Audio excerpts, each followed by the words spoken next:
할렐루야. 감사합시다. 감사하십니까? 우리 다 함께 감사할 수 있는 능력이 있기를 축복합니다. 한번 옆 사람하고 인사 나눌까요? 감사합니다. 네. 오늘은 우리 하나님께 감사하는 예배 드리는 날이지만 또 한편으로는 우리 함께 신앙생활 해온 우리 교우분들과 함께 또 감사 인사 나누는 것도 의미가 있지 않나 생각됩니다. 오늘 우리가 읽은 본문 말씀 히브리서는 일반적으로 주 80년경에 쓰여진 것으로 알려져 있습니다. 80년경이라고 한다면 초대교회 성도들이 처음으로 아주 극심한 어려움을 겪었던 시절입니다. 기독교가 로마의 황제 네로에 의해서 처음으로 박해를 받았던 때가 주 64년경이었습니다. 사도행전에서도 확인할 수 있다시피 유대인 그리스도인들은 그때까지 유대교를 믿는 동족들과 함께 생활을 하였지요. 같이 회당에 모여 하나님께 예배로 드리기도 하고 또 안식일이 지나고 나서 각자의 가정에 모여서 또 주님을 기념하는 그런 날을 갖곤 했습니다. 그러나 네로의 박해 이후에 유대교를 믿는 동족들은 이 그리스도인들 때문에, 예수를 따르는 사람들 때문에 자신들까지도 박해받을 것이라고 여겨서 점차 그리스도인들과 거리를 두기 시작하죠. 엎친 데 덮친 격으로 2년 뒤인 66년에는 예루살렘에서 폭동이 일어나서 로마의 독립을 시도하는 유대 전쟁이 발발하게 됩니다. 그 여파로 주 70년경에는 예루살렘이 로마 장군 티토에 의해서 함락됩니다. 그 전쟁 와중에 성전이 불타 사라지게 되죠. 이 유대 전쟁의 책임을 누군가에게는 뒤집어 씌우기를 원했던 유대인들은 그 가운데 가장 과격하게 행동했던 두 집단을 지목합니다. 한 집단은 우리도 성경에서 보아서 잘 아는 열심당이라고 하는 사람들입니다. 이 사람들은 유대의 독립을 위해서는 수단과 방법을 가리지 않고 행동하던 사람들이었어요. 그리고 또 하나는 바로 그리스도인들이었죠. 이 그리스도인들은 막무가내로 아무 말도 듣지 않고 오직 우리의 주는 예수시다라는 고백을 하며 황제를 주로 고백하는 것을 거부하며 살았습니다. 이 두 집단은 서로 방법은 달라도 하나님의 나라가 임박했다고 믿으면서 자신들이 메시아로 고백하며 살아왔던 그 사람들을 앞서서 그 사람들을 깊이 따르며 살아왔던 사람들이었죠. 특히 그리스도인들은 예수님께서 이 땅에 계실 때 하셨던 그 말씀 때문에 많은 유대인들로부터 미움을 당하게 됩니다. 예수님께서 마태복음 24장 1절 2절에서 하신 말씀이죠. 우리 함께 같이 봉독해 보겠습니다. 예수께서 성전에 나와서 가실 때에 제자들이 성전 건물들을 가리켜 보이려고 나오니 대답하여 이르시되 너희가 이 모든 것을 보지 못하느냐? 내가 진실로 너희에게 이르노니 돌 하나도 돌 위에 남지 않고 다 무너뜨려지리라. 아멘. 제자들이 예수님께 성전에 있는 건물을 가리켜 보입니다. 왜 성전 건물을 가리켜 보입니까? 이때 당시 이 헤롯 대왕이 성전을 새로 건축하기 시작을 했는데 그 기간이 장장 30년입니다. 그 30년 동안을 열심히 성전을 건축하고 있어서 예수님이 공생애 하고 계실 때에도 아직 완성이 안 됐어요. 하지만 아주 웅장하고 멋지게 세워져 가고 있는 것을 보며 제자들이 이렇게 성전이 완성되어져 가는 것처럼 우리 이스라엘 백성도, 이스라엘 나라도 회복하는 때가 오지 않겠습니까? 이런 어떤 그런 소망을 내비치는 것이죠. 그런데 예수님께서 그 성전을 바라보시면서 돌 하나도 돌 위에 남지 않고 다 무너뜨려지리라, 이런 말씀을 하십니다. 결국 그리스도인들은 동족인 유대인들로부터 이 말씀 때문에 외면을 당합니다. 너희들이 그토록 바라던 일이 일어났구나. 너희들이 그토록 우리의 성전이 무너지기를 원하더니 정말 그 말대로 됐구나. 로마인들이 성전을 무너뜨린 게 아니라 너희들이 그런 거 아니냐, 이런 오해까지 받으면서 유대인 공동체로부터 차별을 받게 되었지요. 말은 이렇게 쉽게 할 수 있겠지만 정말 어려운 상황이었습니다. 우리로 치면 같은 대한민국 사람인데 넌 이제 우리 민족 아니야. 넌 뭐 일본 사람이야. 중국 사람이야. 넌 다른 나라 사람이라고 생각해. 이렇게 말하는 것이죠. 문화도 같고 고향도 같고 일터도 같은데 이제 완전히 남남이라고 다른 나라 사람처럼 차별하고 미워하는 것입니다. 자신을 미워하고 차별하는 사람 중에 때로는 친척도 있고 형제도 부모도 자식도 있었을 것입니다. 안에서는 동족들이 차별하지요. 미워합니다. 밖에서는 로마 제국이 박해를 합니다. 그래서 그리스도인들, 특히 오늘 우리가 읽은 이 히브리서는 히브리서이지 않습니까? 유대인들, 히브리인들 중에 그리스도인들이 된 사람들이 이 박해와 차별 때문에 믿음을 저버리고 다시 유대교 공동체로 돌아가게 됩니다. 그렇게 미움과 차별과 박해가 점점 심해지던 그 어려운 그 시절에 히브리서가 쓰여진 것이죠. 히브리서는 예수님을 우리의 대제사장이시다라고 말을 합니다. 그리고 이 대제사장의 가장 큰 일 중에 하나는 속죄일에 온 이스라엘 백성을 위해서 하나님께 나아가서 간구하는 것이라고 하죠. 하나님의 영광이 친히 임재하시는 성전, 그것도 그곳에서 가장 거룩하고 거룩한 지성소에 대제사장 홀로 들어가서 하나님의 영광과 대면하며 용서를 받고 돌아오는 것입니다. 지성소의 대제사장은 이스라엘 백성을 위해 용서를 구하는 기도를 드립니다. 그의 손에는 제물의 피가 담겨진 그릇이 들려있죠. 그 그릇을 들고 지성소로 들어갑니다. 그의 발에는 혹시 용서를 받지 못하고 백성을 대신해서 그가 죽임을 당했을 때 지성소에 들어가지 못하니까 그 죽은 대제사장의 시체를 끌어내기 위해서 발에 끈을 묶어 놓습니다. 그리고 대제사장이 지성소에 들어가서 한참이 지나도 움직임이 없으면 끈을 이렇게 잡아당겨 보는 거예요. 그래서 반응이 있으면 가만히 있고 잡아당겨도 반응이 없으면 끌어내리는 겁니다. 목숨을 거는 것이죠. 대제사장이 목숨을 걸고 지성소에 들어가서 하나님께 백성의 용서를 구할 때 하나님께서 그 간구를 받아들이셔서 대제사장을 살려 돌려보내시면 그제서야 이스라엘 백성의 죄가 사함을 얻게 되는 것입니다. 레위기 16장에는 이 속죄일에 대한 말씀이 아주 자세하게 기록되어 있습니다. 대단히 복잡하고 어려운 절차가 쓰여 있어요. 그 가운데 그러한 모든 것이 순조롭게 잘 해결이 된다면 이스라엘 백성이 결국 하나님 앞에 정결하게 된다고 말씀하고 있습니다. 그리고 이것을 언제까지 해야 하느냐? 레위기 16장 34절 말씀에 이렇게 기록되어 있습니다. 이는 너희가 영원히 지킬 규례라. 이스라엘 자손의 모든 죄를 위하여 1년에 한 번 속죄할 것이니라. 아론이 여호와께서 모세에게 명령하신 대로 행하니라. 아멘. 이 일을 몇 번 해야 한다고요? 매년 계속해야 한다는 거예요. 매년 7째 달 10째 날에 대제사장이 지성소에 목숨을 걸고 들어가는 것입니다. 대제사장의 임기는 언제까지일까요? 신약은 임기가 있습니다. 그런데 방금 누가 잠깐 말씀하신 것 같은데 구약에서 대제사장의 임기는 죽을 때까지입니다.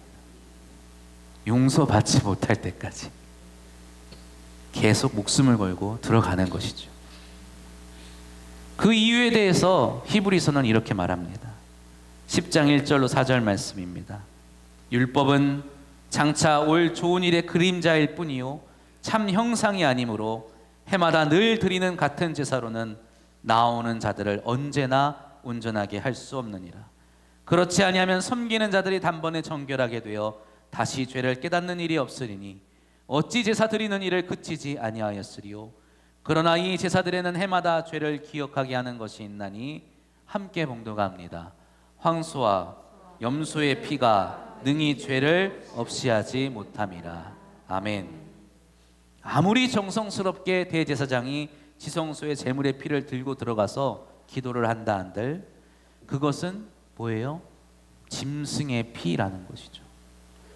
하나님께서 죄를 물으실 때에 무엇을 요구하실까요? 그 죄인의 생명을 요구하십니다.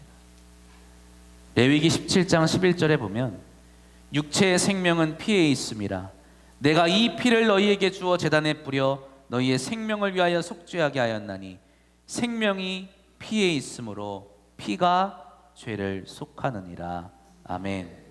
누가 하신 말씀입니까? 하나님이 하신 말씀이에요.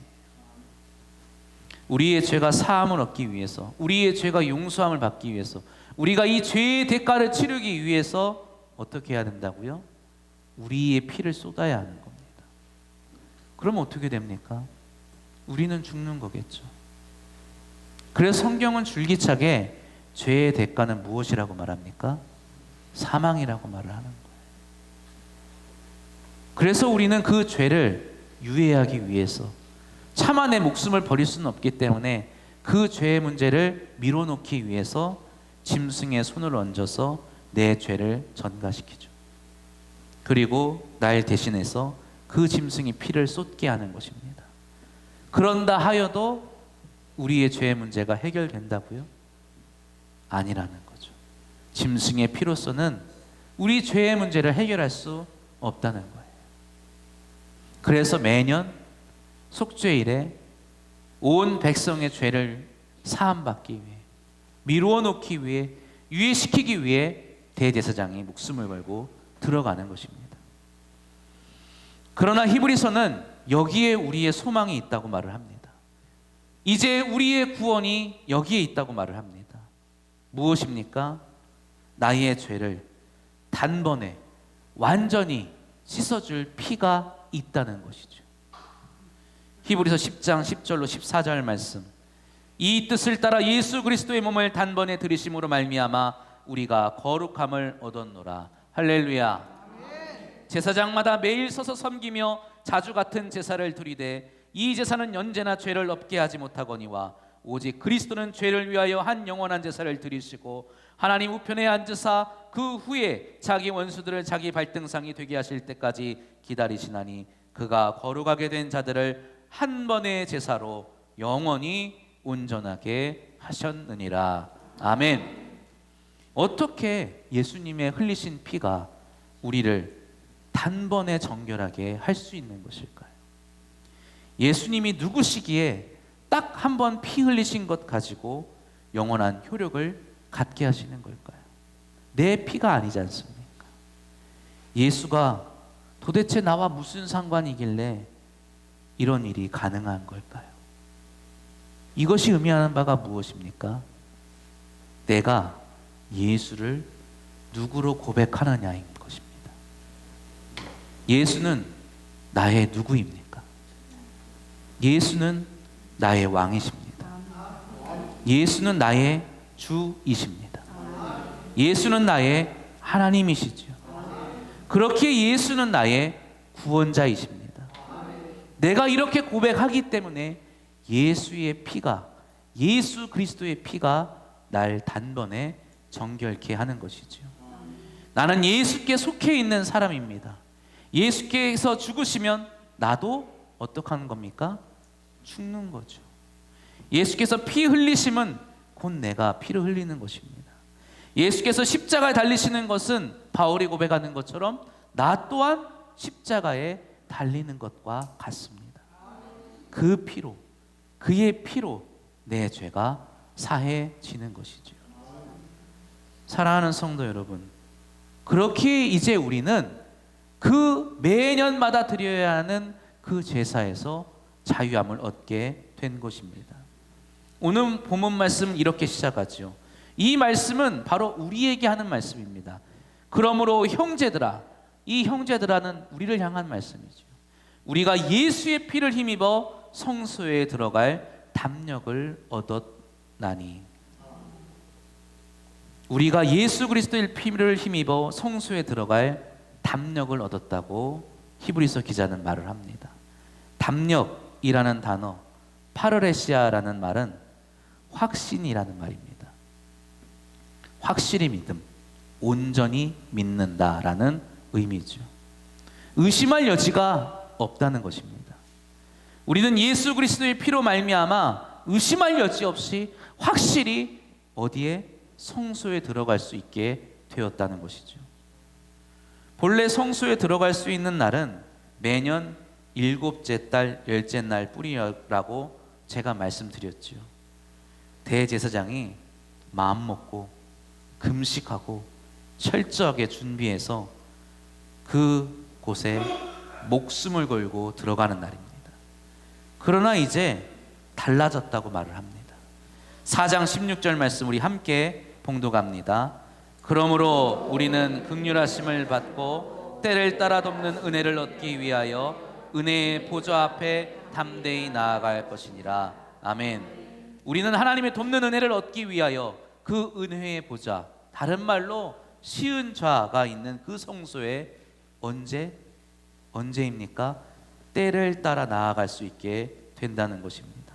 때를 따라 언제나 필요하다면 나아갈 수 있게 된 것이라는 거죠. 이 언제나의 의미가 우리에게 아주 중요한 의미입니다. 누가 하나님 앞에 다가설 수 있겠습니까? 누가 하나님 앞에 설 수 있겠습니까? 대제사장, 그 누구보다도 이스라엘 온 백성 중에 가장 정결하고 거룩하고 경건한 그 대제사장도 목숨을 잃을지도 모르는 자리가 하나님의 영광이 임하는 자리예요. 그 자리에 내가 설 수 있을 만큼 내가 의롭습니까? 내가 경건합니까? 내가 지난 한 주간의 내 삶만 돌아보아도 내가 하나님 앞에 나아갈 수 있을 거라고 확신할 수 있으십니까? 그러나 예수 그리스도의 피로 새롭게 열려진 이 길은 우리에게 그런 것을 요구하지 않죠. 당신이 얼마나 의롭습니까? 당신이 얼마나 경건하게 살았습니까? 당신이 얼마나 의롭게 살았습니까를 묻지 않는다는 것입니다. 이 길은 오직 나에게 이것을 묻습니까? 당신은 하나님의 도우심을 필요로 합니까? 내가 하나님의 도우심을 필요로 한다면 그 길은 나에게 열려 있는 것입니다. 사랑하는 성도 여러분, 그렇기 때문에 우리는 기꺼이 그 길로 들어가야 하는 것입니다. 은혜의 보좌 앞에 나아가시기를 바랍니다. 시련의 때일수록, 아픔이 있을수록, 슬퍼서 눈물이 흐를 때마다 나아가시기를 바랍니다. 하나님의 은혜를 구하십시오. 하나님의 도우심을 구하십시오. 약속하신 이는 미쁘시니 우리가 믿는 도리의 소망을 움직이지 말며 굳게 잡고 나아가시기를 주님의 이름으로 축원합니다. 서두에 말씀드렸다시피 우리는 감사할 수 있어야 합니다. 감사의 능력이 있어야 합니다. 누구든지 감사하는 삶을 살고 싶어 할 것입니다. 감사에는 이유가 있기 때문이죠. 왜 감사해야 합니까? 왜 감사하는 것이 좋습니까? 감사하는 삶은 그 이유가 있기 때문입니다. 건강해서 감사하죠. 취직해서 감사합니다. 결혼해서 감사하죠. 승진해서 감사합니다. 돈 많이 버니까 감사합니다. 이러한 이유가 있으니까 감사하는 것입니다. 그러나 그리스도인의 감사는 이런 감사가 아닙니다. 내가 병들어도 감사하고, 내가 가난해도 감사하고, 내가 실패해도 감사하고, 어떻게 감사할 수 있어요? 병든 것이, 가난한 것이, 실패한 것이 감사의 이유가 아닌데도 말입니다. 우리의 감사의 이유는 이러한 것이 아니죠. 내가 건강하든지 아프든지 이것이 나의 이유가 되는 것이 아닙니다. 나의 이유는 하나님이 나를 만나 주시기 때문입니다. 하나님이 나의 아버지가 되어주시기 때문이죠. 이 모든 것을 가능케 하신 분이 바로 날 위해서 몸을 찢기시고 피를 흘리신 예수 그리스도, 나의 왕, 나의 주, 나의 메시아, 나의 구원자이심을 믿으시기를 바랍니다. 성도 여러분, 감사하십니까? 오늘 정말 멋들어진 잔치상 같지 않습니까? 저도 항상 감사하고 싶습니다. 인간적인 생각으로, 인간적인 어떤 편으로도 감사하고 싶을 때가 많습니다. 모든 것이 잘 되고, 모든 것이 평안하고, 모든 것이 풍족해서 감사하고 싶습니다. 사실 조금만 욕심 내려놓으면 감사할 수 있죠. 지금도 그렇게 감사할 수 있을 것 같습니다. 그런데 아무리 욕심을 내려놓고 미련을 내려놓는다 하여도 감사할 수 없는 일이 있습니다. 새벽마다 내려와서 빼놓지 않고 기도하는 것 중에 하나가 사랑하는 아이들을 위해서 기도하죠. 자식들을 위해서 기도할 때마다 마음이 좀 무거울 때가 많이 있습니다. 내 눈을 아이에게 주고, 내 귀를 아이에게 주고, 내 간 쓸개고 뭐고 다 떼서 주고 싶어하는 부모의 마음을 저도 좀 이제 헤아릴 수 있는 것 같습니다. 아이가 약한 모습을 보일 때 차마 제 삶을 감사할 수가 없게 되는 것 같아요. 저는 편해요. 저는 만족합니다. 그런데 내 사랑하는 가족이 약한 모습을 보일 때, 내 사랑하는 아이들이 힘든 모습을 보일 때 감사할 수가 없지요. 그러나 오늘 말씀을 통해 하나님은 우리에게 담력을 가지라고, 확신을 가지라고, 온전한 믿음을 가지고 나아가라고 말씀하고 있습니다. 소망을 굳게 잡고 나아가라고 말씀하시죠. 왜요? 왜 그렇습니까? 날 도우시는 하나님, 날 구원하시는 하나님이 오늘 이 시간 나를 만나 주신다고 말씀하기 때문입니다. 내 모든 짐을, 내 모든 슬픔과 나의 모든 약함을 가지고 나아온다면 하나님께서 만나 주시겠다고 말씀하시는 것이죠. 감사할 수 있으면 감사하시기를 바랍니다. 그러나 감사할 수 없어도 감사하시기를 주님의 이름으로 축원합니다. 우리에게 복을 주신 이가 하나님이십니다.